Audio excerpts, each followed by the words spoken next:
In the paragraph number 3, the poet speaks about those who wage war against humanity and environment. Dear students, those who prepare green wars, here green wars represent war against nature. Dear students, war with gases, that means war with chemical, war with poisonous gases. And dear student, next we have war with fire, that means war with death and destruction. Actually, the poet is talking about all the kinds of war. But victory with no survivor. In this line we have irony. That victory with no survivor, that means those who have started these wars, they will be the proud winners. But towards the end, there will be no one to celebrate this moment.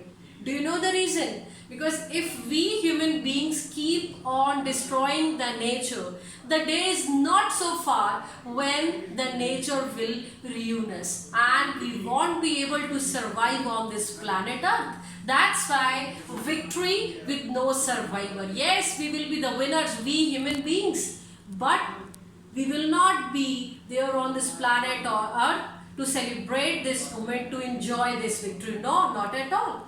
That's why the poet requests all those people to put on clean clothes.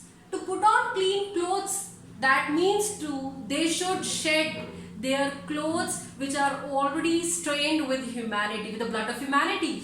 And he wants us to change our attitude also, our outlook towards nature, towards environment, and walk about with their brothers. That means he wants those people to promote brotherhood, unity and harmony in the shade, doing nothing. So poet wants us to be together in this beautiful world of peace, harmony and brotherhood.